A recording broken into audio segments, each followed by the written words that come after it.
आइए एक बार फिर से सभी का बहुत बहुत स्वागत है आपके अपने YouTube channel AK prime study platform पे। जी हाँ, देश हित में शिक्षा, सब पढ़े सब पढ़े। आइए आज हम फिर एक बार आ गए हैं क्लास 12 के लिए। ठीक है, ट्रांसफॉर्मेशन की क्लास लेकर। Class 12 transformation. ठीक है, ट्रांसफॉर्मेशन की बात करेंगे और ट्रांसफॉर्मेशन में सबसे पहले हम बात करने वाले हैं रिमूव ऑफ एडवर्ब टू। ठीक है, एडवर्ब टू को हम कैसे रिमूव करते हैं इसकी बात करने वाले हैं। ठीक है, तो क्लास शुरू करने से पहले आपसे एक बार फिर से वही छोटी सी रिक्वेस्ट कि चैनल पे आप नए हैं तो चैनल को सब्सक्राइब अवश्य करें। ठीक है, तो चलिए सीधे क्लास में चलते हैं। तो हम किस तरीके से, अगर सेंटेंस में एडवर्ब टू है तो उसको किस तरीके से रिमूव करेंगे।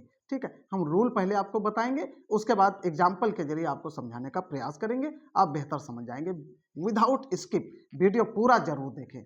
ठीक है, बहुत फायदे की क्लास आपके लिए होने वाली है। आप एक वीडियो में एडवर्ब टू को कैसे रिमूव करें समझ जाएंगे।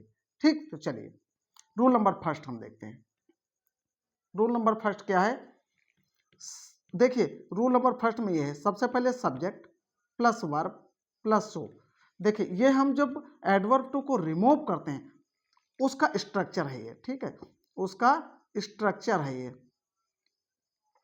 ठीक, अब कैसे स्ट्रक्चर है? सबसे पहले हमें क्या लिखना पड़ता है? सब्जेक्ट। सब्जेक्ट के बाद वर्ब। वर्ब में इज, एम, आर, वाज, वर कुछ भी हो सकता है। ठीक, उसको लिखेंगे। उसके बाद सो। अब ये सो किसकी जगह पे आता है?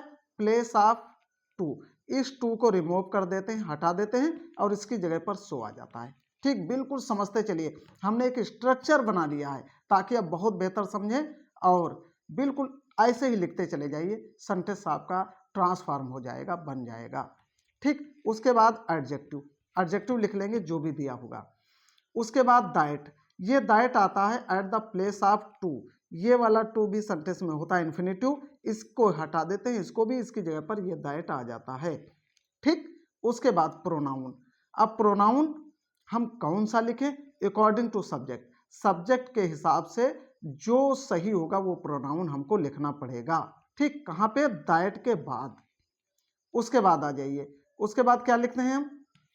देखिए, कैन नॉट या कुड नॉट, ये टेंस के अकॉर्डिंग होता है, अकॉर्डिंग टू टेंस। ये टेंस अगर प्रेजेंट टेंस है तो आएगा कैन नॉट, अगर पास्ट टेंस है तो आएगा कुड नॉट। ठीक, देखिए हम सिंपल सी भाषा में समझ सकते हैं, अगर इज, एम, आर है तो हम कैन नॉट का यूज कर देंगे और अगर वाज या वर है तो हम कुड नॉट का यूज कर देंगे। ठीक, इतना आ गया आपके समझ में। चलिए आगे चलते हैं। उसके बाद क्या करेंगे?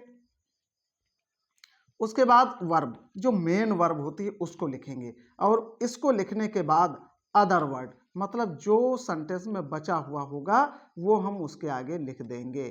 ठीक है, तो हमारा ये सेंटेंस कंप्लीट बन जाएगा। ठीक, इसको हम सिंपल टू कॉम्प्लेक्स भी कह सकते हैं। सिंपल सेंटेंस से कॉम्प्लेक्स सेंटेंस बन जाएगा और वो कौन सा वाला? जिसमें एडवर्ब टू होगा। जिसमें एडवर्ब टू होगा ये सिंपल सेंटेंस होगा और इस टू को हम हटा देते हैं, इसकी जगह सो आता है। इस तरीके जो सेंटेंस जो इस स्ट्रक्चर के आधार पे बनता है वो कॉम्प्लेक्स हो जाता है। ठीक, इतना आ गया समझ में आपके। चलिए अब हम एग्जाम्पल लेते हैं, एग्जाम्पल के जरिए आप बेहतर समझ जाएंगे। चलिए एग्जाम्पल लेते हैं। अब देखिए एग्जाम्पल थोड़ा सा बड़ा कर लें इसको हम, ताकि आप बेहतर समझें। देखिए, हाँ ये सही है। Example number first. अब एग्जाम्पल नंबर फर्स्ट में क्या है? I am too busy to attend the marriage ceremony. ठीक, ये हो गया एग्जाम्पल। अब इसको हम बनाएंगे कैसे? आई एम, ये हो गया। अब इस टू को हटाएंगे, इस टू की जगह पे आ गया सो, उसके बाद एडजेक्टिव आ गया बिजी, इसके बाद इस टू को हटाएंगे तो दैट आएगा, यही था ना स्ट्रक्चर में। उसके बाद इसके बाद क्या करेंगे? प्रोनाउन। प्रोनाउन सब्जेक्ट के हिसाब से, ये सब्जेक्ट है ना, इसके हिसाब से यहाँ भी सब्जेक्ट आई हो गया। उसके बाद यहाँ पे एम है, प्रेजेंट टेंस है, इसलिए काइन नॉट का यूज हमने कर दिया। ठीक, फिर क्या आ गया? Verb attend. अटेंड के बाद द। अब जो भी बचेगा मैरिज सेरेमनी। ठीक, ये आपका सेंटेंस कंप्लीट बन गया। I am so busy that I can not attend the marriage ceremony. ठीक, चलिए एग्जाम्पल नंबर सेकंड लेते हैं। एक एक करके आप समझिए, बेहतर समझ जाएंगे। ठीक है, एग्जाम्पल नंबर टू देखिए। एग्जाम्पल नंबर टू में क्या है? थोड़ा छोटा करते हैं। हाँ, एग्जाम्पल नंबर टू थोड़ा सा बड़ा कर दो भाई। हाँ हाँ ठीक। देखिए एग्जाम्पल नंबर 2 में क्या है, the passage is too difficult for me to understand. ठीक, अब देखिए कैसे बनाएंगे। द पैसेज इज टू की जगह पे एडवर्ब टू की जगह पे आ गया सो, डिफिकल्ट ये एडजेक्टिव आ गया, दैट अब आई, ठीक है, आई क्यों आया, क्योंकि यहाँ पर फॉर मी है इसलिए सब्जेक्ट हम आई लिखेंगे। यहाँ पर फॉर अस होता तो यहाँ पे प्रोनाउन वी आता, अगर यहाँ पे फॉर यू होता तो यहाँ पे यू आ जाता, फॉर हिम होता तो ही आ जाता, ये ध्यान रखिएगा। ठीक, आई कैन नॉट अंडरस्टैंड। ठीक, बन गया the passage is too difficult that I can not understand. ठीक, चलिए नेक्स्ट एग्जाम्पल लेते हैं। नेक्स्ट एग्जाम्पल में क्या है, देखिए, it is never too late to learn. ठीक, अब देखिए कैसे बनाएंगे हम। It is never so late, it is never so late that one can not learn. बहुत ईजी है, वन कैन नॉट लर्न। ठीक, चलिए नेक्स्ट एग्जाम्पल, हम एग्जाम्पल के द्वारा ही बेहतर समझेंगे, ये आप ध्यान रखिएगा।